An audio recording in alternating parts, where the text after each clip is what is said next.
100%. Cheers. Hey guys, brand new episode of Two Bears, One Cave, and I'm so glad you moved back to Los Angeles. It is so nice to have you here. It's wild that your hearing is back. That's incredible. How did that, what was the treatment? Oh my God, that's what that is. What happened? You told that to? Nick Swartzen.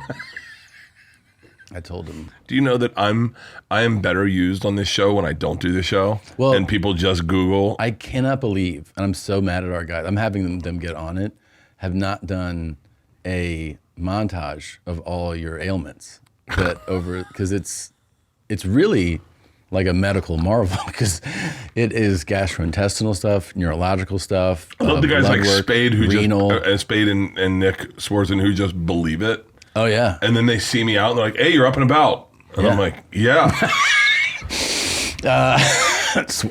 Stewart was really affected by it. He was like, "Who's Stewart?" Jon Stewart. Oh yeah, Jon Stewart saw me at the Netflix party. He goes, "How you feeling?" He's so empathetic. He was like, "Oh my God, is he okay?" And I was like, "I don't know." And then I saw Dice, and I told him about your and your autoimmune stuff, and he was like, "Feel better, Bert."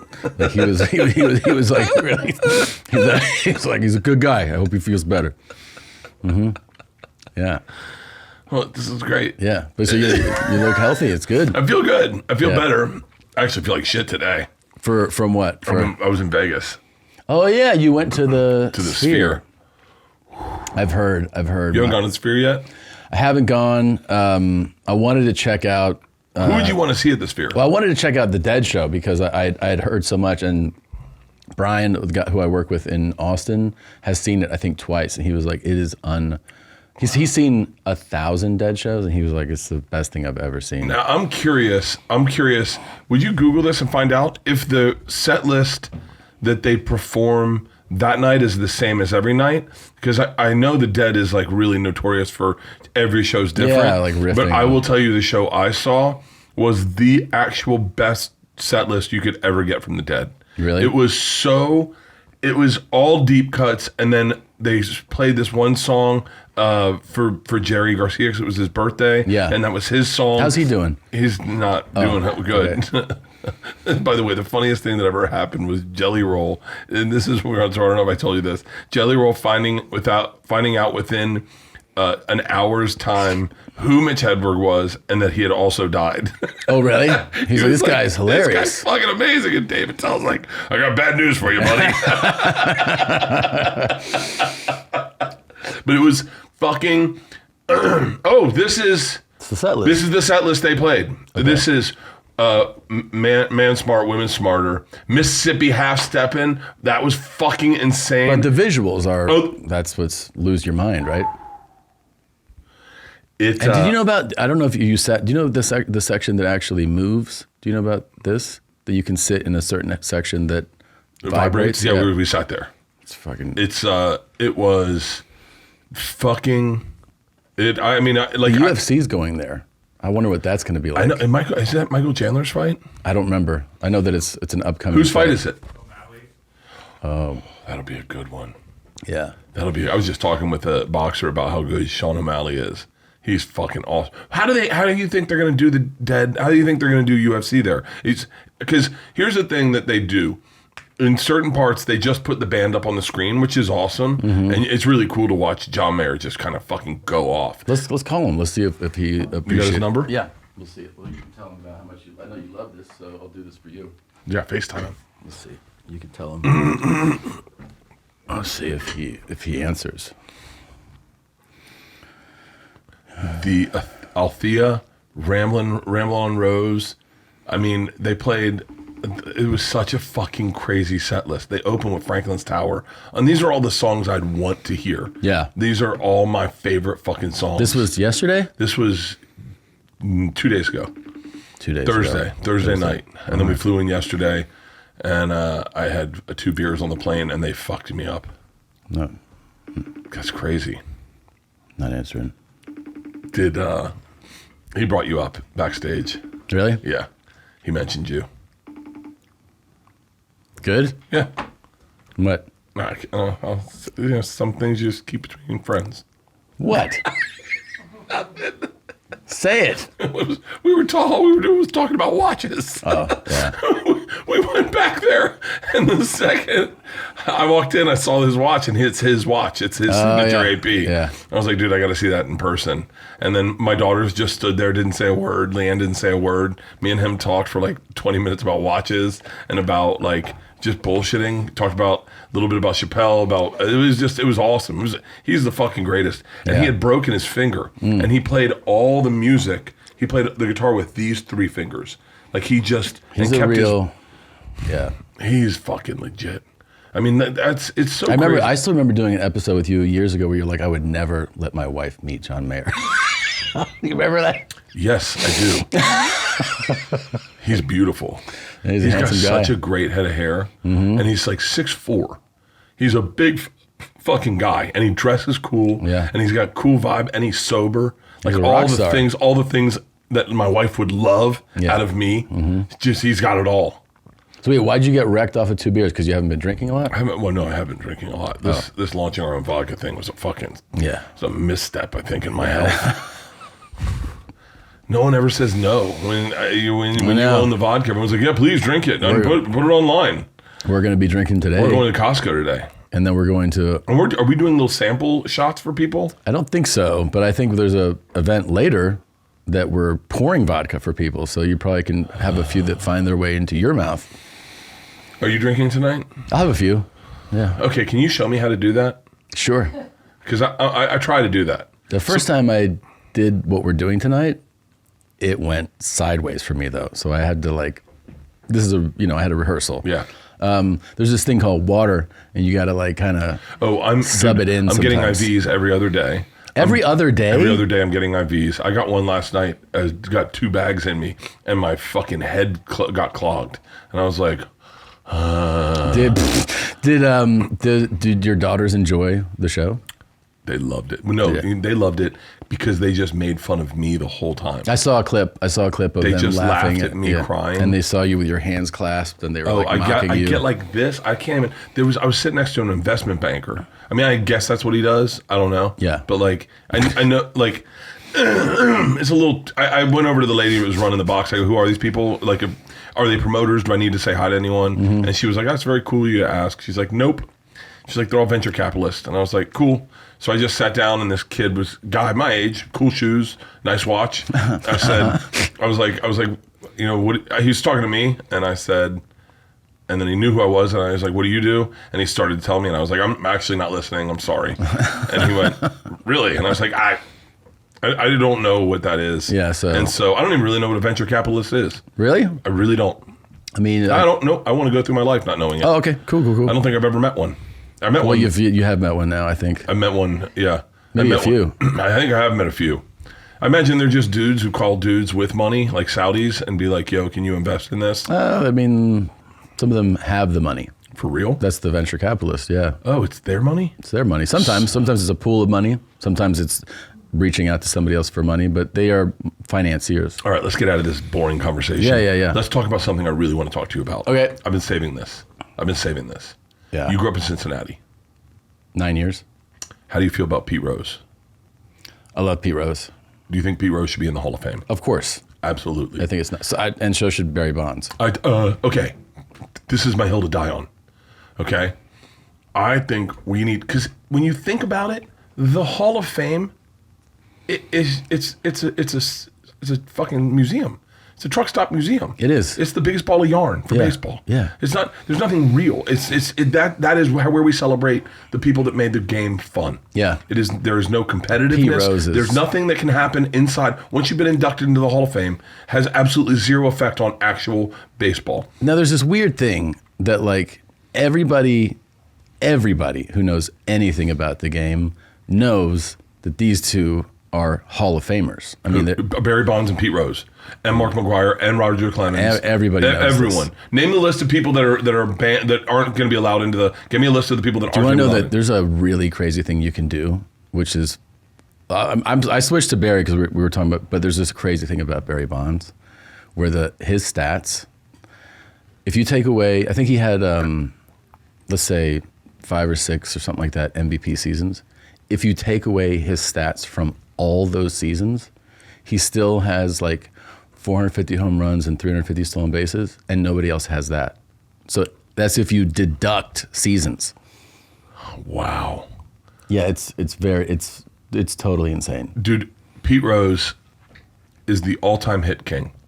No one's ever going to beat him. Yeah. I watched, there's a documentary, Joe List texted it to me, I think, about Pete Rose. I'm really into baseball lately. Really? And here's the thing. Those fuckers in MLB, that is a sport that has declined in popularity an incredible amount. When you see a black guy playing baseball professionally, you're like, American. How did that happen? American? American. When you find that our kids aren't playing our sport, our national pastime, that is on the shoulders of Major League Baseball to get it fucking fun again. I'll tell you right now, the Dodgers are making it fun as shit. Ohtani is one of the most fascinating people to watch play baseball, and the fact that he can't speak any English, awesome. I just think is so cool. I love when there's a star that doesn't speak it and is like kind of like, I'm not really interested either.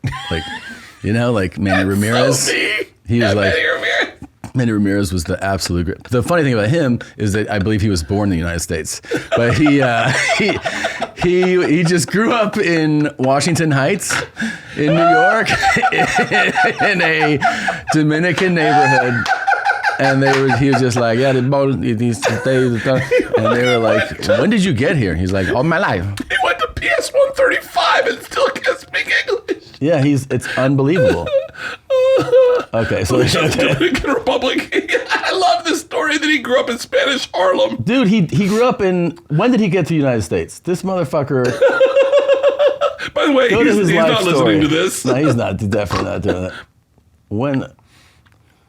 In 85 for New York City. He was born in 72. All right, so he came in 85. So he was pretty, how old was he? He was 13. 13. Motherfucker speaks fucking third grade English. Like, he spent the rest of his life here, and he just was like, fuck it. This documentary on Pete Rose, it's on Max, and it's like a 4-part series. You watch the first one, and your dick's hard. You're like, fucking, he needs to get into the Hall of Fame. Yeah. Then you watch the second one, you're like, okay, he's got some flaws. Yeah. And then you watch the third one, you're like, God damn it, Pete Rose, stop speaking. Yeah. And by the fourth one, you're like, who greenlit this documentary? He fucked a 15-year-old? What the fuck? What? Oh, dude. Allegedly. Yeah. Allegedly.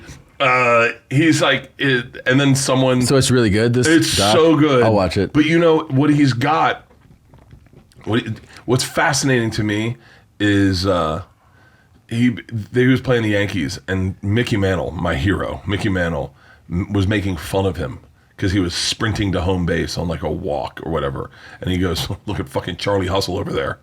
And Pete Rose took it as a compliment. He was like, it's a badass name. And they're like, sure thing, Charlie Hustle. And then it stuck. It stuck as a cool name, though. And it's a cool fucking name. He defined his dad. This is the one thing it connected with me because I know both me and you are like dudes who worship our dads. Yeah. And his dad one time said to him, he was like fucking all-star MVP. And his dad said to him, never stayed after his game, so he had to get up and go to work. His dad was sitting by the car after his game. He's a professional baseball player.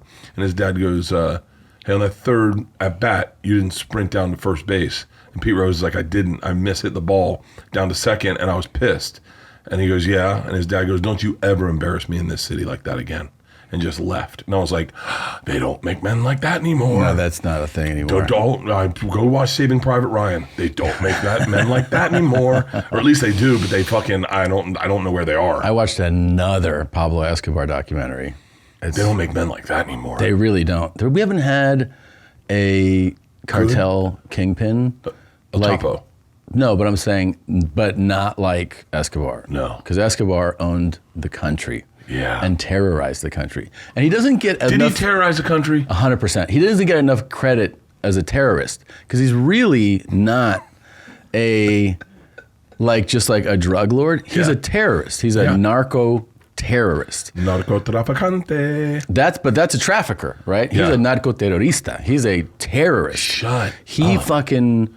I mean, because you forget sometimes, you're just like, drug cartel guy, and you see that, he when he tied up the waiter and made him drown in the pool for stealing the spoons and shit, and like, you're like, oh yeah, he's a fucking evil drug lord and planes and tigers and shit, but then you forget that like, he killed 500 cops one year, right?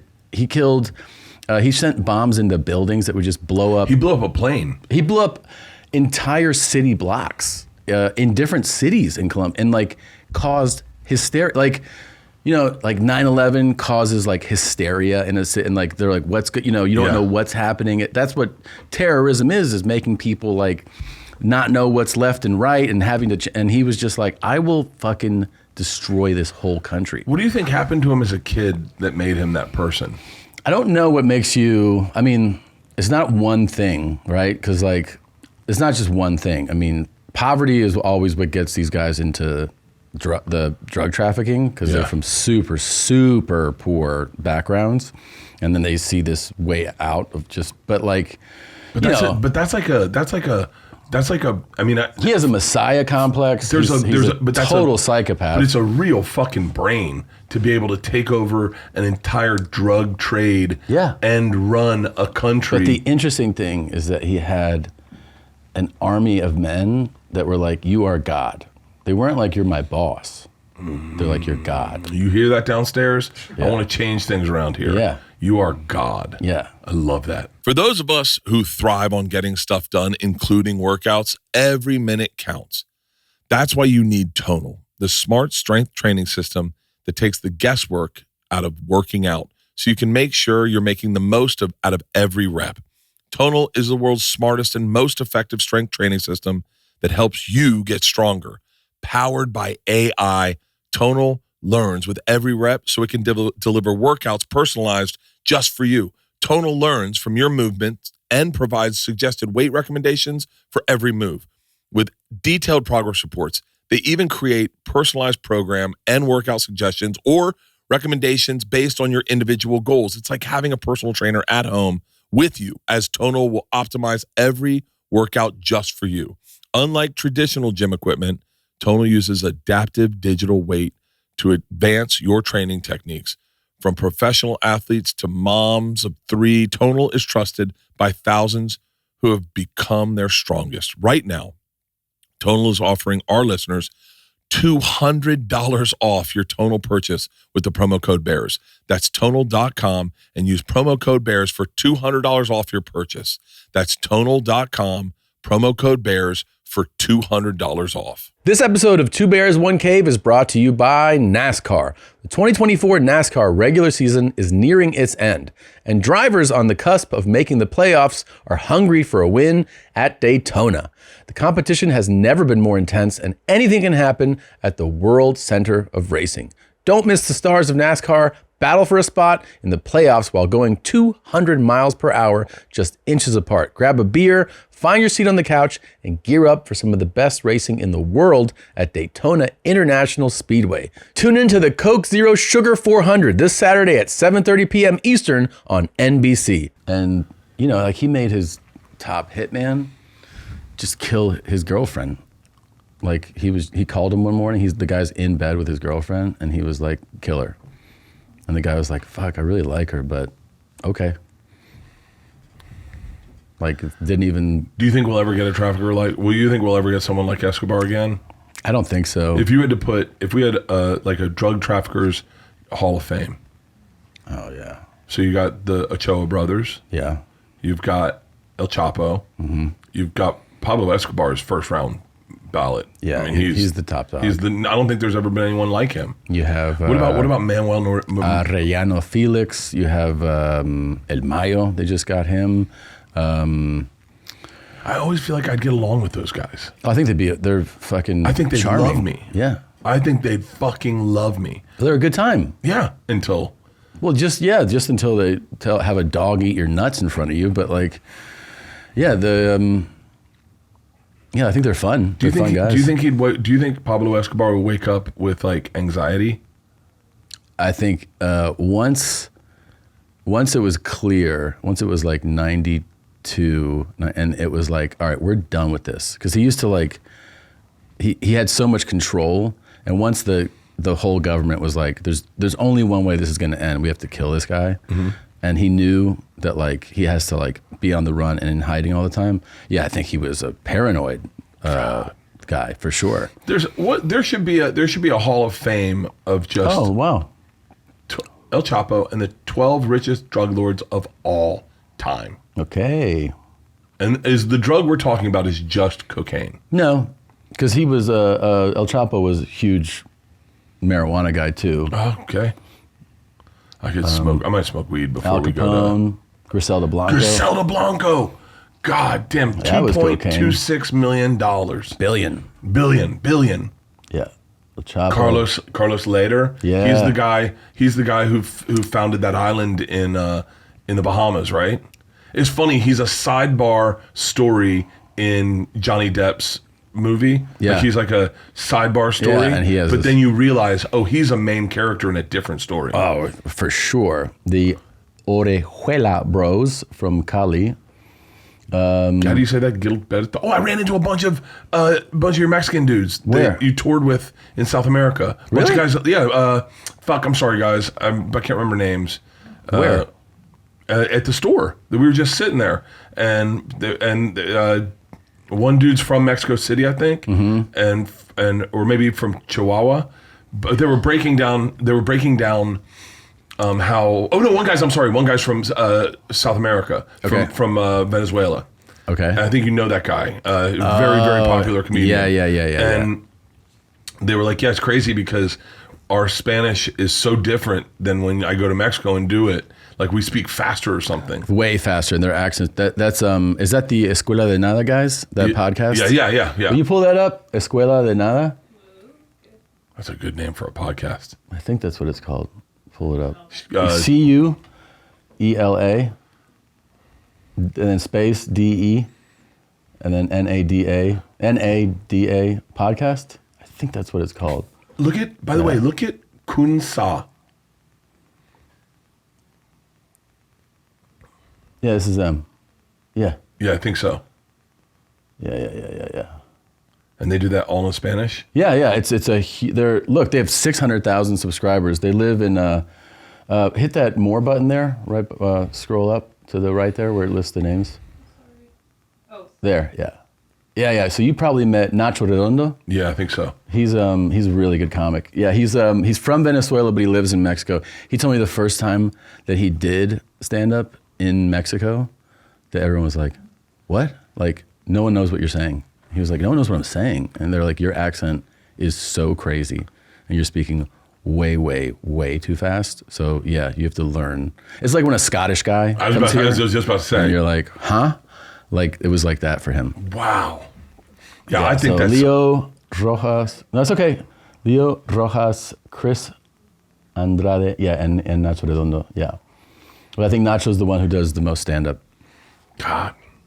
The go back a page. There's the first Asian on that list of drug dealers. Right. On the Kun drug. Sa.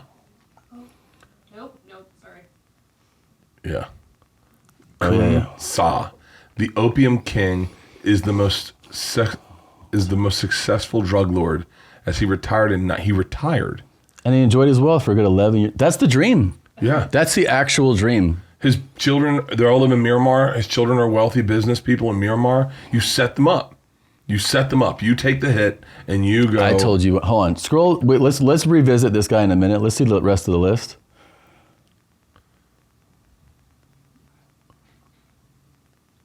The Ochoa brothers. Yeah, they're gangsters. Dawood Ibrahim Kaskar. Who's that? Oh, that's a fucking guy. Indian guy. 7.757 billion. He's been number 3 on the FBI's most wanted list, so he's probably not a nice guy. Simon Moglevich. Oh. Very elusive. Yeah, he says Colombian drug lords are probably very envious of Asian gangsters and drug lords because this guy lives freely in Moscow. Just hanging out. Dude. He's got $10 billion. And then Amado Carrillo Fuentes, $28 billion. So that's the key, to be the guy that you don't know his name, but he's got 28 billion.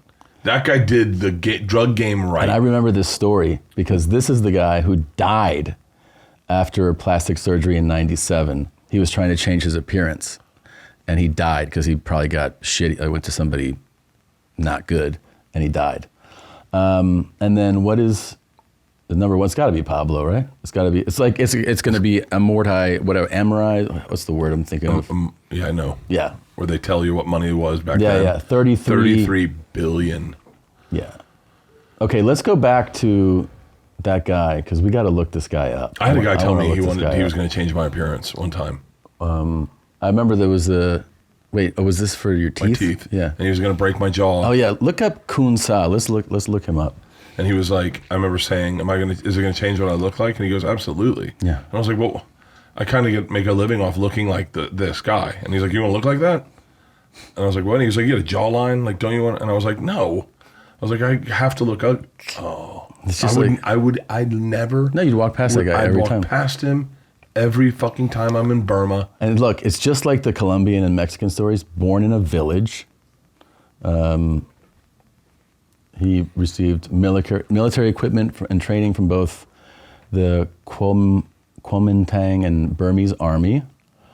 Okay. And he's, early life, let's see, born to Chinese father, Shan mother. And then, let's see. So he's part of a military, like... he's a militia leader. Yeah, so... In and then he just kind of learns that this opium thing is pretty In valuable. 1983, he basically starts a gang. It's called the Home Guard. And he took control of the entire Northeast Burma army. And then basically at that point, you're like, there's no rules. People start going, hey man, this is what we're going to need you to do over there. And he's like, I think I'm good. And the other thing is that, like, because of the Central and South Americans' proximity to us, they're always like, oh, fuck, the Americans are right here. But when you're in Asia, they're like, it's not a fucking issue over here. Yeah. That's where you want to do it. If you're going to do drugs, definitely Thailand. I mean, here's the deal. But every story you hear about anyone getting caught with drugs in Thailand, it's a nightmare. Mm-hmm. But then this guy's worth $23 billion. It's fucking insane. And no one's fucking with him. And the fact that he got to just retire like a regular guy and just be like, well, it was a good run. Hey, kids, I set you up for life. Yeah, and this money's clean now. I also set up your great grandchildren's for life. If people ask why I work so hard, it's because that I want to be like this guy, but for comedy for my daughters. Yeah. They're not going to make any money. They're women. Surrendered and retirement. Yeah, I'm taking it easy. So he exported his heroin through a network of underworld contacts and brokers based in Thailand, Yunnan, Macau, Hong Kong, and Singapore. Once he sold these products to these dealers, he had no control where they were transported. What do you want me to do? I'm not in fucking charge.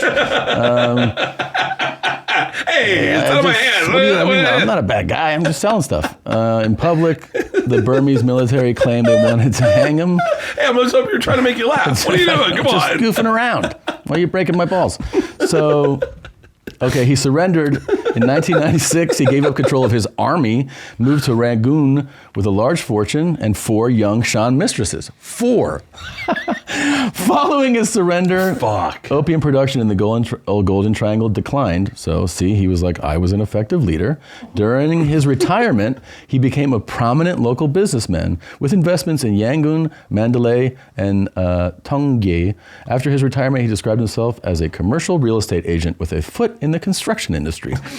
He ran a large ruby mine. He invested in a new highway system. I mean, this is literally, like, I met a guy one time on a flight, and he was like, what do you do? And I was like 21, and I was like, I work in production, because I was doing like production stuff. And I was like, what do you do? And he was like, I own an electrical company. Like we do, like, I'm an electrician, but I own my own company. I was like, oh, how'd you do that? And he was like, I sold drugs for like 2 years, and I took that money. And so like there's always that thing for people, they go like the stripper who's like, I'm just paying my way through college, right? And then there's the one who just goes, and then I just never left. And there's the one who's actually like, no, I actually used that money to go to college. Yeah. And that guy that I sat next to was like, I sold coke, made a bunch of money, started this business. Yeah. And this guy did it, but with billions of dollars. He was like, now I buy highways. This show is sponsored by BetterHelp. When your schedule is packed with kids' activities, big work projects, and more, it is so easy to let your priorities slip. Even when we know what makes us happy, it's hard to make time for it. But when you feel like you have no time for yourself, non-negotiables like therapy are more important than ever. That is where you start putting your priorities in order. Family, exercise, therapy. That is my first priority. Honestly, I don't miss therapy because that therapy dictates my week. It dictates what I focus on, what I don't focus on, and it allows me the freedom to be myself. I said this the other day. I said, I'm so glad I'm in therapy because the other day I just sat out there and I noticed the trees I could see from my shower. I was like, if I was wrapped up in all these different things in my head, I don't know if I would notice that beautiful tree. That's why therapy is awesome. And if you're not in therapy, if you're thinking about starting therapy, give BetterHelp a try. It's entirely online, designed to be convenient, flexible, and suited to your schedule. Just fill out a brief questionnaire to get matched with a licensed therapist, and you can switch therapists at any time for no additional charge. Never skip a therapy day with BetterHelp.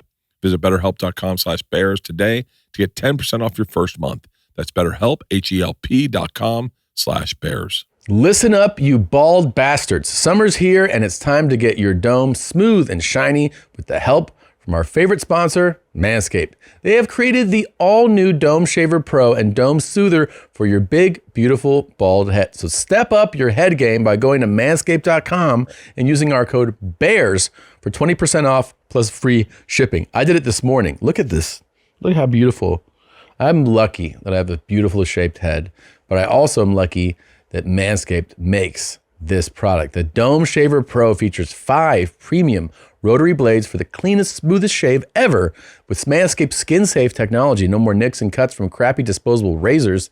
This shaver is waterproof, so you can use it in the shower as I do. Keep your sink hair free and enjoy a quick and easy cleanup during your morning rinse. After you've achieved that perfect shave, give your dome some extra TLC with the Dome Soother to keep it feeling smooth and refreshed. If you see me in public, touch my head. Embrace the peak male performance of a chrome dome and get 20% off plus free shipping with the code BEARS at manscaped.com. That's 20% off plus free shipping with the code BEARS. That's BEARS only at manscaped.com. That's what they said Pete Rose did. Yeah. Pete Rose, they're like, one of the accusations in the documentary was he was like, I guess he was down on gambling debts, and he was like, hey, what's a quick way to make like $100,000? And they're like, if you give us $100,000, we'll give you another $100,000. We'll just invest in coke and we'll bring it up here. And he was like, sounds like easy money. Fine. And then Pete Rose was like, that never happened. And like 9 dudes were like, it totally happened. Yeah. Every story Pete Rose has is like, it's so fucking great because they're like, you met those guys at Gold's Gym. He goes, I've never been to Gold's Gym. And it cuts to a picture of Pete Rose at Gold's Gym. Yeah. And then they're like, you never worked out at Gold's Gym? And he's like, no. And then it cuts to an interview. I've been working out at Gold's Gym. And then it goes, so you never worked to try to get yourself healthier? And he's like, no. And then it cuts to another clip of him. So I'm getting healthier. I'm getting stronger. I've been working out with these guys. And it's all the dudes that are saying they fucking... But I think you start to, like, I think now what that is that his probably, you need a mission in life. You need a goal. I think his goal is just to get in the Hall of Fame. It's his goal. I think he should have that goal. And I think it's a fine goal. I but haven't what even told you is, the worst parts about Pete Rose yet. Well, no, but what I'm saying is you start to do, like, I think like him lying about that stuff, in his mind, I don't think he's even lying. I don't think he thinks he's lying at all. Because he's dissociated with so many things that he's probably done. Yeah. That he just goes like, all that is made up. But I really think this is gonna sound crazy, but I identified with a lot of parts of the way his brain remembers history. Because like I was talking to someone the other day, and they were talking about meeting like Arnold Schwarzenegger or something, and I was like, that would be so fucking cool. And then someone's like, you met him, and I was like, I did. Yeah. And like, you worked out with him. I was like, oh, I fucking did meet him. Oh, I forgot about that. Like, I really can't remember. Yeah. Like, if you said, I've been working out straight now. Straight for not like... gay? Not gay. I've been working out legit for like 2, maybe 3 years, working out every day. And I just started losing weight, a year ago. Someone asked me the other day, how long... That trainer that I met, how long you been working out? I said, about a year. And someone was in there, and they're like, that's not accurate at all. I was like, no, I was pretty fat. And they were like, weren't you working out when you were fat? And I was like, oh, I was. What do you weigh now? 230. That's good. I don't know. Someone said, what's your goal? And I was like, I don't have any fucking goals. I think actually that would be a good thing to have. A goal? I think so. For working out? I think so. I don't know. I don't really... You'll chase the goal. It's a good My goal was, you see that Feitelberg got into the 1,000 pound club? I did not. Oh. What was that with his bench squat deadlift? Bench squat deadlift. pull up. He thought he could bench 300, which I think I might be able to bench 300. Yeah, I think you can. And that's once you can bench 300, squat would be tough, but I think I can make it up on deadlift. What do you think you can deadlift? I definitely can deadlift 300. So, but I think I can maybe deadlift 350. I don't know. What's like a heavy deadlift? What would you deadlift? I really don't deadlift. See, even when I say this, I do deadlift. I don't. But when I'm telling you the thing, I don't really deadlift and pay attention to the weights because they're not the fucking weights I have. They all look like 45s. But it's a different way of training, though. What you're talking about is a different way of training. If you're trying to hit, like it would be impressive if you can just pull 4. If you're not there to pull 5 would take training, but it's training towards pulling 5. You know what I mean? It's not going to be like go in there, put 225 and do like sets of 10. So it's your how you approach. That's what I'm saying. A goal is if your goal is to do that. So what's your goal with working out? My goal is just to be healthy. Yeah. But even saying that, I only work out to offset my bad behaviors. I'm actually my goal right now is body fat percentage. Really? Yeah. So I'm trying, I like that because it's a thing that's very tangible. There's no lies in it. It's not like I don't have a desire to try. Like I can't even do certain things because of my nerve stuff in my arm. So it's like I'm like super disciplined with my eating. And my training. You're right. Having a goal is fun. When you were saying I want to break 30 minutes on the 5K, that's a good goal. It's a goal. You set goals. My goal really honestly was just to bench a lot. I love bench. I think it's the funnest fucking thing. Yeah. And especially have you used a kabuki bar? No. Those are fucking because a regular barbell is not good for my shoulder. What's a kabuki bar? Pull up a kabuki bench bar. I'll tell you what I got coming to me is a Catalyst vest. Yeah. Have you seen these? I don't think so. I also got, what's the fucking mirror, Tom? There's a fucking mirror that you can work out with. A mirror? Yeah, it's fucking badass. I just got one of those. What? Tonal. A tonal. Just hit that first one. That's a kabuki bar. Whoa. So you don't grip like this, you grip like this. And it's much better on your shoulders. Really? My shoulders are fucking awesome. There you go, like that. All right, I'm getting a kabuki bar. I love, I do not like stretching, getting into the gym and stretching. I fucking hate it. You hate stretching? I fucking hate it. You do warm up, right? I warm up, but I hate it. I enjoy like the AMRAPs, I enjoy AMRAPs and EMOMs. I love every minute on the minute seems to me like I can wrap my head around it. Yeah, it's good. And I like that. I love fucking around with kettlebells. Wait, so hold on. You said we got off track with his 1,000-pound club. Oh, okay, so you said you can probably bench 300, and you think you could definitely pull 300 on a deadlift. Yeah. So that leaves. He is. Okay, that leaves 400 pounds. So what did he do? He didn't. He squatted more than he thought, and he deadlifted more than he thought. But he benched, I think, 285. So what did he get on the other ones? Let's fucking just call him and tell him to get his real numbers. Okay. God damn it. I'll tell you one of my goals is to get my vision back. Your hearing's back. What? Your hearing's back. That's great. You're almost there. Fucking, I hate people that have names like Feitelberg, and you have to figure out if it's I-E or E-I. Your last name is Kreischer. The fucking evil laugh. Did you see? I'm following everyone over at Barstool these days. Like their stories are so fascinating. Kevin just bought a new house and he did a tour of his house. Yeah, it's really fucking fun. And then the very next day, Dave Portnoy does a tour of his house. Yeah, and I'm just like, these are the fucking coolest houses I've ever fucking seen. Fucking Feitelberg. He owes you. He'll call you back. On Two Bears talking about the 1,000-pound club FaceTime me. So aggressive. Someone just FaceTimed me the other day, and I was like, nice. Yeah. I forget who Gabby it was. messaged me. Oh, we ended up live streaming that volleyball match. Did you? Yeah, but Gabby couldn't make it. She had a prior commitment with her family, and I had one guy that was in the Olympics in 2020 try is his name, and then another dude, Travis, who is the -- commentator for beach volleyball. And we had them on. We did it live, streamed it out back. Yeah. I don't think I don't think we put it up on YouTube. Were you like really into the Olympics? I'm so into the Olympics. Really? I'm fucking like I got invested in. We did that podcast, and I was like, the sports I don't know anything about, I'm gonna get into those. Dude, fencing is so fucking cool. You like it? I watched that girl win the just smoke bitches. Yeah. And then I was heavily invested in Japan versus Korea in archery. Really? Women's. It was so fucking cool. Did you get a whim of that guy, the Turkish shooter? The guy who wears no glasses or anything? No, what was his? I saw the picture of him. Yeah. So the funny thing is, everybody has these crazy modifications to do the shooting. Like that's like pistol range shooting. And then he just had earplugs and his regular, like these glasses. And What country and what sport? he's Turkish. Shooting, like pistol shooter. It's everyone. It's the Olympic shooter there. That's him. Yusuf Dikic. I don't know how to say his name, but he has hands in his pocket. If you back out of that, and you just hit like images.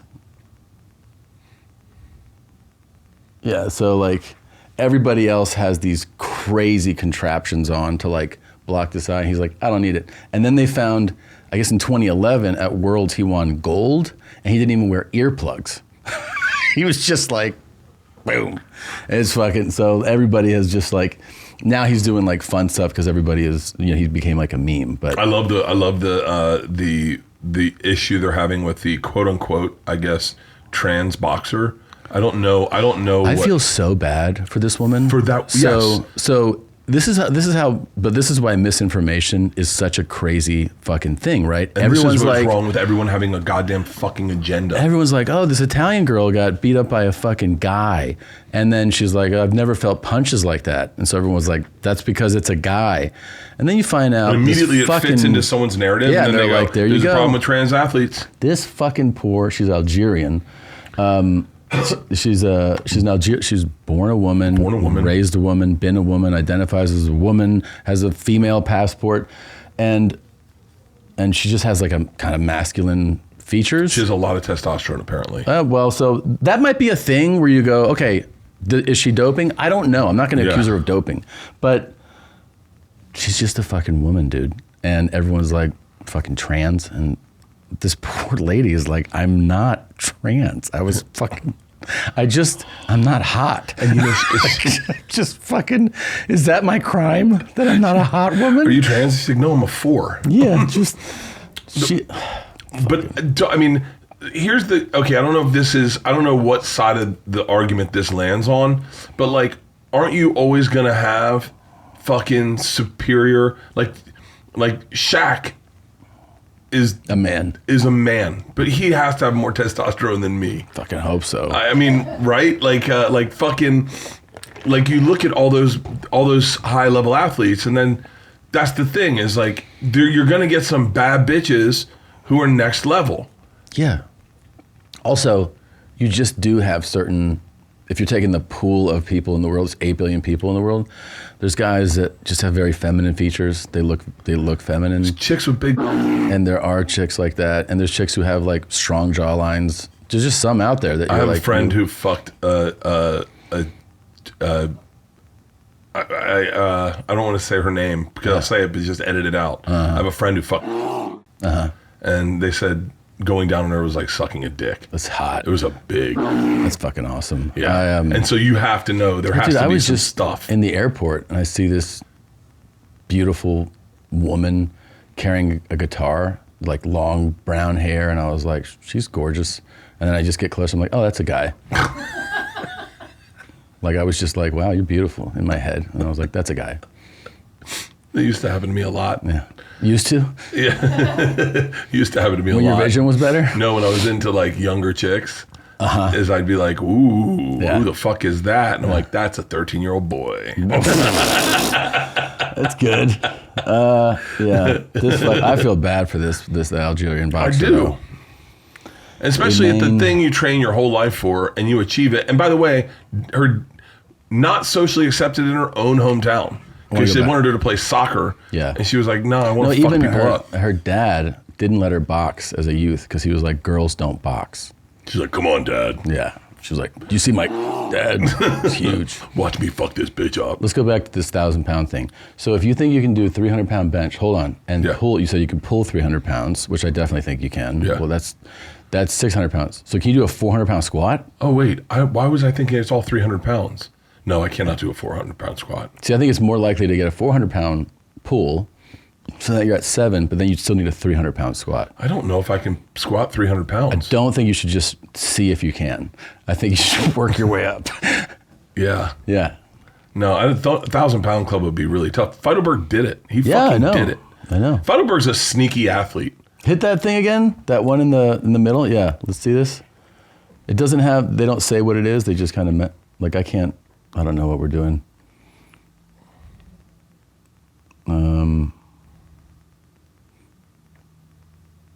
I went full meathead. It says tried to join, but did he join? I think he did. Okay. He went back. He was like, I know I can bench 300. And he went back a couple times trying to bench 300. I think he got like to 290. Membership status achieved by having a combined 1 rep of 1,000 pounds in squat, bench, and deadlift. But doesn't mention, it's so annoying that it's not individually listed. The fuck? Of course the comments are like, that squat doesn't count. Oh, yeah. Well, I can't make out what it is. I don't know what it is. I do love when, I do love when you see something like this and you know you're not going to be involved in these comments, so you can get into the comments. Oh, yeah. I love that. And you're like, nice. It's amazing how fucking funny a shitty comment is when it isn't you. Oh, yeah. I know. It really is fucking... It really is telling of my personality that I have to, that I do enjoy. Like when you go to the things and like when you see the dude with no chin, no neck, and it's all chin, and he's in his car like this. Yeah, this motherfucker's like melted ice cream. Yeah. The comments are the funniest fucking thing in the world. They really are. I got to be honest with you. They really genuinely are like funnier than me. Like where I read them and then you see there's like, anything with the neck of that guy with the neck, the neck, everything's like has a neck pun to it. It's very good. It's very good. I know. I lose myself in comments all the time. Can I tell you who I was obsessed with? Guy I did a deep dive on last night, laying in bed. Who? Harry Houdini. Harry Houdini? Yeah, I did a deep dive. I was like having, look at that guy. No, that's the guy. These are all of them. But no, it's none of them are the one I'm thinking of though. There's a different. He's like a TikTok guy, right? He's kind of like reddish hair. It's got to be crazy to be a TikTok guy and TikTok fat neck. TikTok fat neck. That's got to come up. Yeah, there he is. That's him. Fat neck guy. Okay. His name's Fat Neck Guy. Yeah. Yeah, that guy. Yeah. All right, go to his comments. Yeah. Seen my ups, y'all seen my downs. Gonna Y'all be all seen right. my Keep your head on your happies, y'all shoulders. seen my sads. We are Scroll on the down. way to pick the truck up. Yeah. You're my favorite Star Wars character. More? What do you eat to maintain that level of fitness? World's strongest car. Yeah. And I do love the people that are jump in and they go, why does everyone need to be so mean? Yeah, always. Yeah. I love those people. There's some nice people really out there. There are nice people. They try to balance it out. What percentage of the people you think are nice? Do you think you're nice? I think most people are nice. Do you think you're nice? I think I'm pretty nice, yeah. Yeah? I think people don't know how nice I am. Really? I'm genuinely very nice on a day-to-day basis. Nice to everybody that I run into. Okay, let's do this. Well, I would like you to order coffee and I'll be a Starbucks employee. Oh, I'm super polite, man. I'm not always polite. I'm different.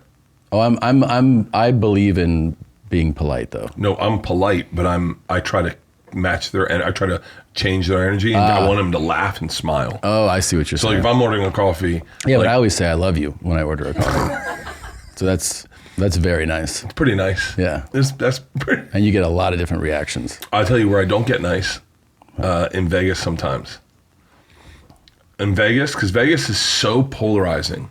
You go to a place and there's someone waiting, especially, because we perform in Vegas. Yeah. Someone's waiting and they're like, Feitelberg just said to call him. Okay. Vegas is polarizing. So you go and pull up to the hotel, and there's a representative meeting you, Mr. Kreischer, the guys who open the door. Mr. Kreischer, how you doing? So nice to see you. Oh, thank you so much. And then, where'd you stay for the show? Park MGM, I think. Okay. It's the one. It's the one that's attached to the golf course. Okay. I'm sorry. I should know. I think they comped the room. They're very sweet. Oh. And so I should know. I'm so sorry. I don't know. But they greet me at the thing, and I'm like, "Thank you." And they say hi to they go, "LeAnn, it's good to see that." It's like that's the cool thing about Vegas. What's your tipping like? Oh, through the roof. You're aggressive tipper? 20s to everyone. Yeah, that's good. And so I don't want to. I just think if you start doing hundreds, then all of a sudden it gets out of control. Is insane. And so 20s to everyone, and then the second we go in, we don't even check in. They take us there. They got our keys. Take us right to our room. I'm like, cool. I was like, girls, let's go get lunch. And they're like, awesome. So we go to this restaurant and the thing, and then all of a sudden you go and they say the table's gonna be a 30-minute wait. And I was like, okay. I was like, I don't want to fucking. If I hit my guy up, I get in here because I see tables wide open. It's just like a little power thing. And I was like, all right, okay. Maybe they have low staff. Not a problem. So I go to the bar, and there's a bar. I got my daughters with me. They're not 21, so we don't sit at the bar. We sit in the lobby, and the waitress comes over, and she says, I need you, can I see their IDs? I said, they're not 21. That's why we're not at the bar. We're in here. She goes, you can't sit here. I said, okay. I said, where can we sit? And Tom, literally, if this was the table, she goes, you can sit on that couch. And so I move 5 feet, and I go, is this better? She's like, yeah. I was like, and that's when you lose me. That's when you lose me. When I start thinking that the rules don't make sense to me at all. Sure. And I go, now what are we doing? What games are we playing? It's kind of a thing. Yeah. And then she goes, why don't you guys go over there and I'll come get you guys, get your drink order in a second. I said, or you can take it exactly right now, and then I'll meet you over there. She goes, well, I guess I could do that. And I was like, no, you absolutely can. I said, and so I got me and LeAnn a drink. I like and this. then I made eye contact with her as I side shuffled and sat down. Like, what the fuck are we doing here? Uh-huh. And then that is where I don't even know. I mean, like, that's the gross part of me that I don't like is. I like when you turn like this though. It happens. I know it has. I've been there before. I've seen it. As a matter of fact, LeAnn went through and highlighted all the times it's happened. Oh, I bet she has a longer list than I do. Tell LeAnn to come up here. Tell LeAnn to come up here. Wait, call Feitelberg. Yeah. Let's see.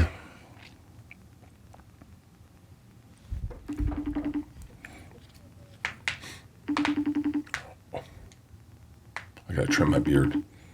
Is it my beard that makes my face look fat, or is it my face that makes my face look fat? I think it's beard. Yeah, thanks. Feitelberg, what the fuck are you doing? I'm gonna put my glasses on if I'm gonna talk to him. Still not answering? No. He's like, I'm here. Call me. God damn Just it. text him. Text him. I just called you. Oh, he's calling right now. Hey, whoa! I didn't know we were gonna get this. Look at I told you I was in the pool. this. Fuck Jesus. yes. So, buddy, What's going on? we're just talking about you. We're super impressed. We wanted the breakdown of your 1,000-pound club. Okay. The breakdown, like what weight was what? Yeah. What was what? No, what were you wearing? All right. I don't remember exactly. Bench was 285. I remember that because I was pissed that I didn't get 300. Okay, so 285. So you still got 715 to go. Yeah, and then squat was 375. Wow. Which I'm gonna come clean on. I have a torn labrum in my hip, so I did not squat like well. I think like if someone's gonna be a stickler about bodybuilding, I don't think I did like as low as I'm exactly supposed to go. Okay, That's fair interesting. enough, That's fair exactly enough. what the comment That's said. it. Yeah, Keep that's what people going. were saying. Yeah. Okay. And then deadlift, which again I'm not good at. All of this was like basically luck. Like Yeah. I'm not good at any of these. But deadlift it was like maybe 385, which I think really sucks. Well, it's not. As That far doesn't. That doesn't really suck. No, it First, doesn't. do you do deadlifts a lot? Literally never. The Yeah, guy I mean, in that's- the video. I have to like get taught the form. Yeah, that's pretty good for not ever doing it. You know, that's not what like somebody who does it all the time and trains for it would do. But that's not bad, man. So those three. There was a Corey G, who's the like trainer who helped me out. He had one of his guys there too, and this dude was just a tiny little guy. Unfortunately, I forget his name. And they were like, "What do you think he deadlifts?" And I didn't have a guess. It was like 700 and something pounds. Yeah, there's some real fucking 700 is very. That's What is it? elite. What muscles are the deadlift? Is it your hamstrings? It's your posterior chain, yeah. So that's just Yeah. all your hams and your glutes and everything. I got a But soft posterior. like, there's people that pull crazy weight in that. It is fucking nuts. It's very humbling to be They around say them. it's like all technique, which clearly I have none of it. But it was great. I knew I like probably had a chance. That's the Well, reason here's I my wanted question: to. Are you like triggered by this? Where you go like, I want all these to go up, or you're just like, cool, whatever. No, in fact, kind of the opposite, I guess. Like, I've stopped lifting as heavy weights. Like, That's awesome. Like I just wanted to see if I could do it. Yeah. I definitely I just get bored when I work out too. So I started doing more like fucking cardio shit. After Okay, that. I just didn't know if you're like, I'm gonna become a power lifter now. No, I don't think so. Are you the most- I'm are you- trying to get like you, dude. I'm trying to get fucking skinny. I'm too fat. Or You look both great. of us. Or both of us. I think you said both. Both. Yeah. Yeah. Hey, You scared me also, by the way. I didn't know you guys would be recording on a Saturday. When I saw you recording Two Bears, I was like, fuck, what day is it? Yeah. are you watching Joe's special tonight? Oh, is that tonight? Yes, no, tonight. but I Live. am now, yes. Yeah. That's live, right? Yeah. Live. We're You guys going. in the We're going to ground Costco, and then it's on Netflix. We're going to Costco to do a bottle signing, and then we're going to a bar. I'm trying to change my life. Okay. Wait, you're trying to change your life, and you just said you're spending the Saturday going to Costco and a bar? That seems like a Bert Saturday. It's fully By the way, Bert. I want to be at your pool right now. This looks fucking awesome. Dude, it's not my pool. It's my parents' pool, but it's fucking That's Wait, yours. nice, right? That's yours, bro. That's great. Yeah, it's if they pass away, you get it. Show me your mom. Yeah, I'm slowly putting arsenic in their soup, so we'll get there soon. Fuck yeah, dude. Well, thanks, man. We're proud Thank of you, you, buddy. okay?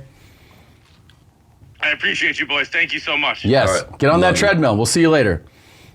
Later. Yeah, LeAnn was pointing out times where I've lost, where I think the rules don't work the Oh, way I yeah. want them to work, and I will. Yeah, just tell her to get up here. Can you come up, please? And she was, because I switch over. I go to Karen. I go full Karen. Yeah, but I know. it's my Karen. I know. Like we were at the girls' fashion show for the school, Mm-hmm. and we were at the dad's and fucking having a good time. We were having some beers, and one of the ladies in charge of the fashion show came in and was like, she takes it very serious. She's like, not one of the moms. She's one of the people that produces it. And she comes in and she looks at me and goes, yeah, you're done drinking. And I went, absolutely fucking not. I said, you are not my flight attendant, so you can leave now or go get me another beer. And then that woman got fired. You're talking about the fashion show. Yeah, fashion show. Well, we're talking about, he was saying the times, he was like, you know, when he switches. I was talking about when we were in Vegas and the lady was like, yeah, you can't sit here, you got to sit there. Oh, it's not very pretty. Well, he was saying when he goes from fun, jovial guy to like... Go fuck yourself, guy? Yeah. And I said, oh, I've seen it. I've been there for it. And he goes, LeAnn has a list. And I go, I'm sure it's longer than mine. Yeah. So he wanted to bring you up. For my list, Just give me a good one and I'll tell Tom, I'll defend myself. anytime you're told no for access to an area. That's anytime. Oh, yeah, that's Fill in the right. blank. That's Hey, called you big can't time in walk people. here. You can't walk here. I can't let you in here. Anybody in an arena who's been told who he is. And Oh, he hold doesn't on. have Stop a it. credential, Hang on. Oh, I remember. light them up. Like in such a way that I go, No. That's not actually, fair. That is fair. That's they're not fair. actually, you can say, "Hey, this is my show," without being like, "Go fuck yourself." I don't say go fuck yourself. You come I pretty don't close. I don't Your say go attitude fuck is yourself. that. No, hold on. It's an Hang on. embarrassing attitude. It's not hold on. It embarrasses Tom, me. this is a big mistake. I should have never brought her up here. This is why embarrassing. we This should is- have never let women vote. We this should have is- never fucking I wish she mean, was a voiceless. It feels borderline diva-ish. Okay. All I right. mean, I think Mariah Carey has similar stories. I understand. Okay, listen. I understand everyone right now is hearing this and they're ready for me to spin out and I am not the hero in the story. I need you to stop and pause. And I need you to remember that you liked me originally. So let me be my hero for a second. Okay? Are you gonna give us a humility speech? It's not a humility. She knows you so well. It's It's fucking exhausting. It's exhausting. Okay, I'll tell you the very last show we did. So I did a 2-year arena run. Now there's every morning. I don't need to tell this to you, but I'm telling this to anyone listening. Every morning you pull into the arena, your team goes in and they have a meeting with the staff, with the security, with everyone that runs the venue. Yep. Here's how today is going to work. Everyone will have passes except for one guy. He will probably be shirtless in shorts and barefoot walking around. He is Bert. This is what he looks like. There's a picture of him everywhere. So when he goes to walk, he will not have a lanyard on. He will not be wearing a lanyard. So just giving you a heads up, when you see that guy, it is the artist. Now, let's just be fair. If you are working in an arena, you maybe want to know who the artist is that's performing in that arena that evening. So the very last show I did, I go walking in to go to the gym. I just had my workout clothes on and no shirt, and white dude maybe didn't get accepted into the police academy, lights me up. Hey, whoa, I need to see your pass. And I went, I'm actually good. I'm the artist. No. Everyone needs a pass. I go, that's when I switch.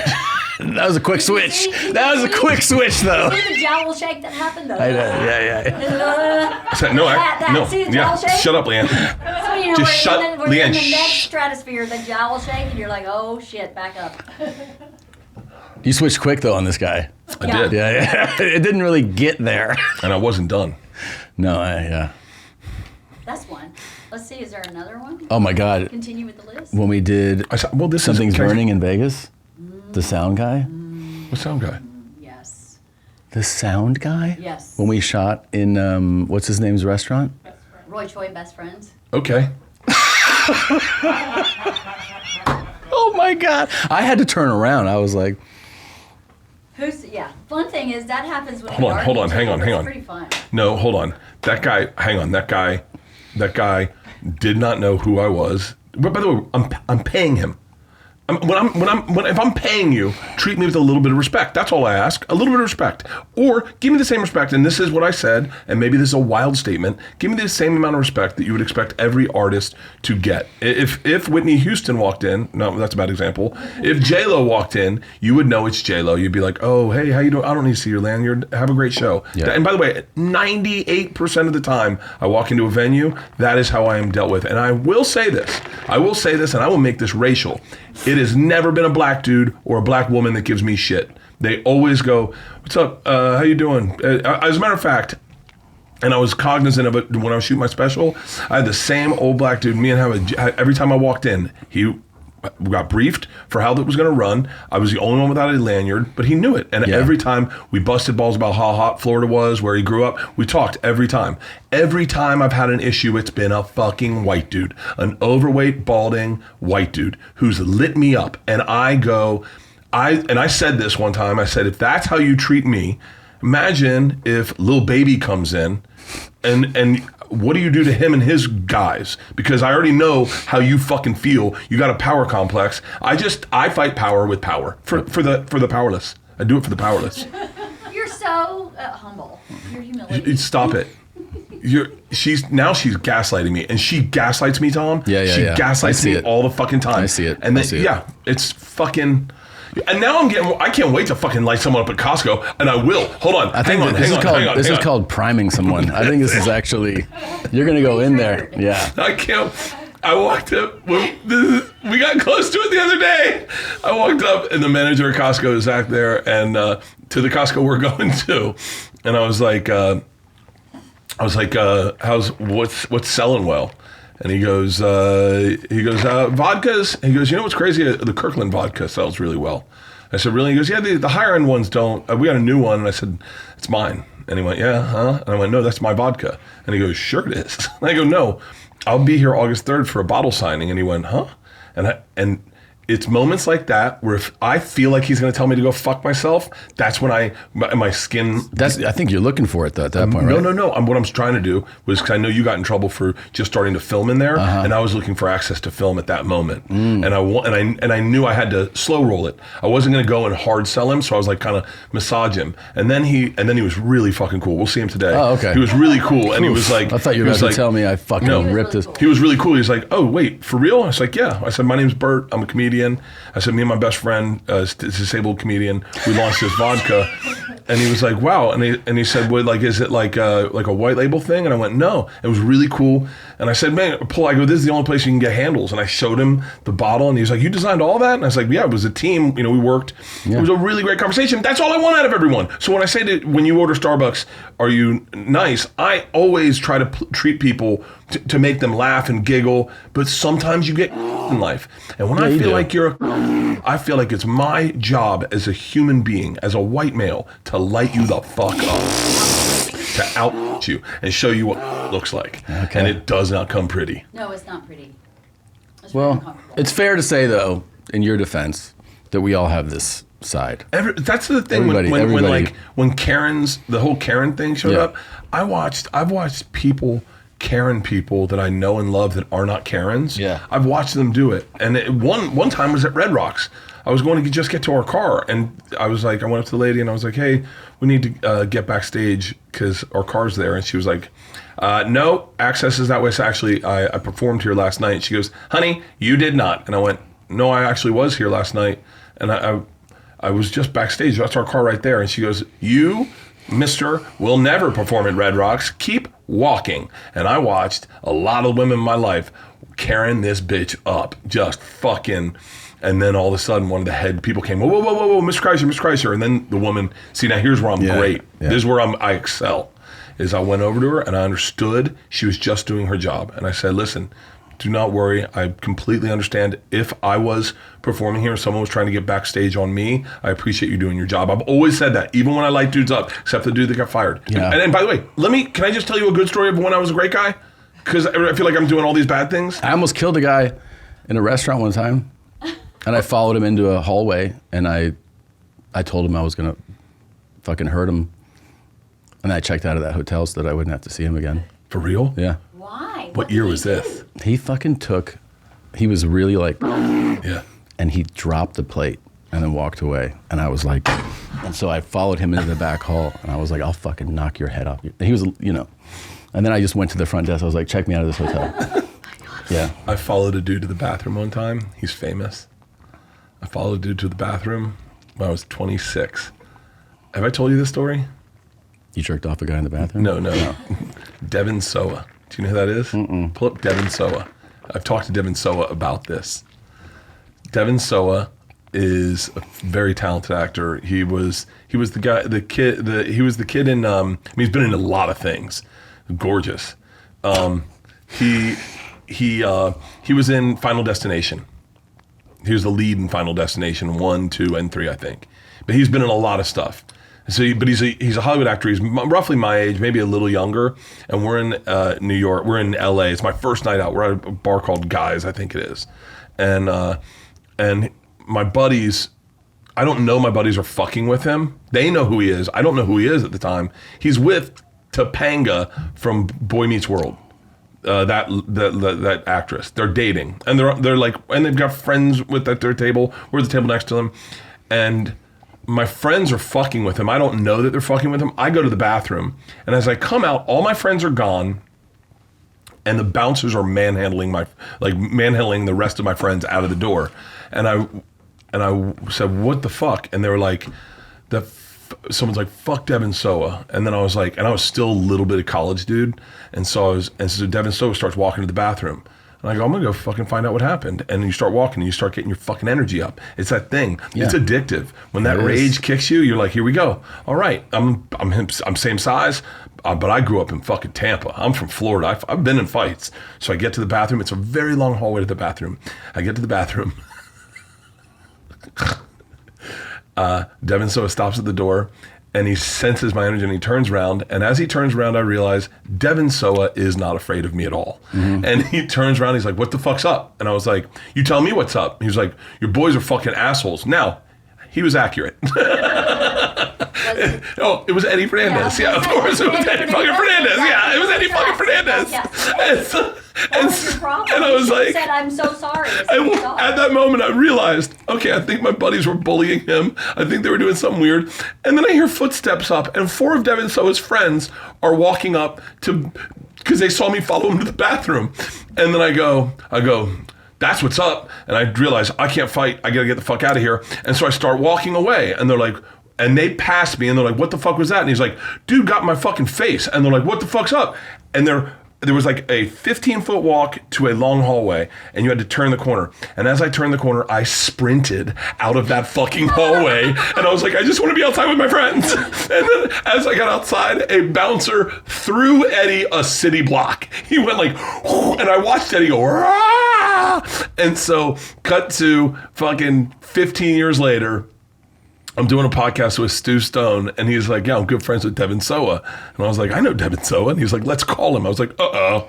And so you remind him of the story? I told Devin Soa the story, and he goes, fuck yeah, I remember that night. Those guys were fucking assholes. I was like, I was the one that followed you to the bathroom. He was like, shut the fuck up. Yeah, Devin Soa. Well, this is the important thing, because like audience is going to react to this in 1 or 2. I think the important thing to say here is that like you can hear these stories and just go, you guys are fucking entitled. Yeah. But the other thing is, I think that like I'm not proud of those things. I don't think you're proud of that. Proud of them. I wish I didn't do it at all. It's like exactly, but that's the thing to point out is that like think about times where you've not been proud of how you reacted to something, because it's very human. Like to act like nobody does this stuff is what's nonsense. People just go like, oh, you're the fucking one guy that like you've never had an interaction where you're like, oh, I'm embarrassed that I did this. You want to hear the most embarrassed I've ever been about my behavior ever? And it's so bad that when I say it out loud, you will hear LeAnn and Christine both laugh out loud. Is it straight to DVD? Hear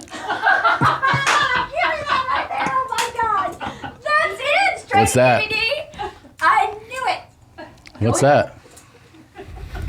Go ahead. No. This is the most fun I've had on a Clearly, podcast in a while. I stayed with you, so it wasn't that big of a problem. It's Oh, just like a it's- friend. Oh, it was bad. How long ago? It was how long ago? Georgia, before Isla was born. Oh, No, that's a Isla was long born. time ago. Isla was born. Oh, maybe Isla was I born. was one. We were in the Okay, upstairs. so We were upstairs 17 years apartment. ago? I was drunk. Let's start with I was drunk. So this is back when you were drinking. Yeah, this is back when I was drinking, and we were talking about. They were saying that, oh yeah, that movie is straight to DVD, and I was like, no one makes a movie hoping it goes straight to DVD. Like every movie, and they're like, no, it's like a whole business model. And I went, absolutely not. And I will not. I'm not going to let you say what I said, okay? Because I was fucking wildly out of control. But it got to a place where I got so heated that LeAnn, cornered. and that's also a real thing. No, I get it's not, fucking because cornered. You get cornered. Your perception of Sometimes cornered. people do this, and by the way, if you're a big drinker like me, sometimes people team up on you. They gang up on you, No, they and don't. they know you cannot say anything because your only defense was I'm fucking drunk. And or I'm fucking wrong. Or I'm fucking it wrong. got so You're bad. right. I will You're simply right. tell you the worst part of the whole thing. He wouldn't let any. Shut Christine up. and Trevor were there, and he wouldn't let them leave. I wouldn't let them Like, leave. Just kept going. About the DVD business? Yes. This is what you were fired up about? Tom, it went on for like how long, Christine? LeAnn Hour went to bed. LeAnn went to bed, and then in the middle of the fight, realized she needed to get me fucking out of. She needed it to end, and she woke up and started walking down the stairs. And I was like, LeAnn, go back to bed. Go back to bed, LeAnn. I am not done with this. The DVD business does not exist on its own. I am dying on this hill, no matter what. And that's why Pete Rose is lucky to have me in his corner. Yeah.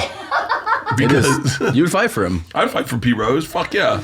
Yeah. We still bring up straight to DVD behind your back. So Do you remember like 3 years after I sent it as a Wheel of Fortune? Like it was a Yeah. little straight Yeah. to TV. Oh, they all still bring it up. They all still bring it up. You know, can I? They made T-shirts because I had a saying where I go, they would say something and I go, that's not a real thing. no, you would say that's not real. That's not real. And I "It saw is this. real. I saw this. It yeah. is actually real. And you go, nope, that's not real. Like, so how someone's feeling. That's It's not real. not Talk real. about gaslighting. And so I made he did it to me, and then he did it to someone else in front of me in our office. Then he did it to a third person, and I made everybody a sweatshirt that said, that's not real. I hope people enjoy the comment section. It's gonna be a good one. Yeah, It's gonna be a good I bet. one. I bet. I can't wait. Gaslighting is Listen, real. listen. Can we just celebrate the fact that I'm open to share my flaws? I think it's the fucking the whole root of this right here is saying we're sharing embarrassing behaviors. Embarrassing. And you yeah. should share yours. That would be a much more interesting comment section. I would love to Is, see, please share in the comments times that you have behaved irrationally and was willing to die on that hill. You know what? I'll just remember another one. You gave us Me? Again? No. Oh. You gave me a jet ski, Yeah. right? And like, I don't know, 6 months later, 9 months later, I got a second one, a little different style or whatever, brand or something. And then shortly after that, I go out one morning with Christina. We're gonna go on jet skis, and so I go get on the one that Bert gave us, and she's like, "Well, I learned on the other one." I go, "No, that's the one that we just got a few months ago. You rode on that one." She goes, "No, I've never ridden on that one." Dude, we're leaving the canal, and I'm like, "You've never been on this one," and she's like, "That's the one I was on before," and I go, "You fucking have never been on this," and I was so heated that we were supposed to like tandem ride, and I just left her, and then my jet ski started to sink. It had a hole in it, and it sunk, and I had to wave her over. I was like, it just sunk. It sunk in the lake. And I was just like, "I'm sorry about the jet ski thing. I need you to save me. I'm dying." I lost my mind. Like that, Bert? Sounds like What? there's one teed up in her mind. No, there is. Which one? The one where we went camping with a group of families, and I was at the lake way Hold on. down. Stop. LeAnn, stop. Hold on, Tom. Hold on. Hang on. No, Stop. no. No. This is No. so good. This is my podcast. So, hold on. I need backstory. I need backstory on this. Okay. Two things. Number one. Okay. Up until the time, addicted to OxyContin, correct? Excuse. Okay. All right. Who's addicted? Me. He wasn't addicted. I He'd was- been on it for like 12 days because he fell off a 12 days. waterfall. I hate the way she does this. It was not 12 days. It was. It was more. It was like 3 months. No. Whatever. Go ahead. Okay. Okay. Split the difference. 14 days. Okay. Thank you, John. So LeAnn has a very alpha energy. Mm-hmm. She can change a tire. She can fucking change a spark plug. She can change oil. She knows all the shit about fucking man stuff because she grew up with a dad who basically was like, "I'm going to teach you how to get through this world." I did not. I do not. However, I did grow up on a lake. I did grow up fishing. This is completely inconsequential to this. Okay, story. you fucking. Okay. Well, you better do it Just- here. Well, I'm going to over here. So Okay. you need it. Yeah. So we are with 4 families fishing, and he's in the cabin. This is the worst. And This is the worst. I am down at the lake with the kids. He's napping, How old are the kids at this point? like maybe 2nd grade. Okay. So 7, something like that. And I'm baiting a hook because the kids are fishing, and they're 7. So I'm baiting all their hooks, and they're fishing. And Bert comes out on the balcony. He goes, "LeAnn, come here." So I go upstairs. He closes the door and he goes, "How dare you bait that hook in front of me? How dare you emasculate me like that?" And I was like, "You were asleep and you were in the cabin." He was like, "Can't believe you do this to me all the time. And I was like, "What's happening? What is happening?" He goes, "I think I've married the wrong person." LeAnn! All right, that's it. think This I episode's better over. get This on episode's over. and I was That's all. I like- want to thank our sponsors. BetterHelp. If you're dealing with anything in life and you think therapy is the answer for you, maybe you have someone who gaslights you, emasculates you in front of your fucking kids. It was terrible. It was not the. Glenn. You did go like this. No, I don't do that. I don't do that. And I You've was never like, seen me do that. So- You've never seen me go like this. Did this lead to a big fight? Huge Oh, fight. God. Yeah. So big, we stayed in the bedroom and just fought. The Because other basically, families fed our kids. the fight is that he should have been the one baiting the I All fish. the other dads were teaching their kids to fish. Yeah. But And- he slept, and Hold so on. I was supposed to go like, oh well, I'm a girl, so I can't bait a hook. No. It's just No. There's so much backstory to this. There's yeah. Okay. There's so this isn't the first time you ever emasculated You were me. asleep. You were asleep. It wasn't like you were standing next to me and I was baiting. Would a you hook. have preferred her to wake you up? Hey, what would have been cool is, hey, all the dads are fishing with their kids. Do you want to go down and fish with the dads and teach the kids how to fish? I would have been like, yeah. And then none of this would have happened. Everyone's down there. So it's my fault. No, it's not your fault. Okay, it sounds like my first of all, fault. I behaved irrationally. And I own that I behaved irrationally. That's But good. We're married for Yes, 22 thank you, years. thank you, We're yeah. married for 22 years. 20 years. 20 years. God damn it, I'm Pete Rosen the fuck out of this. We're married 20 years. You're going to have stuff like that. Of course. Tell one when you're I'm bad. still Tell one here. where you're bad. That was 11 years ago. I So remember- Clearly, we worked it Okay, out. tell LeAnn, but when. Okay, Isla almost killed me on a jet ski. And That's not real.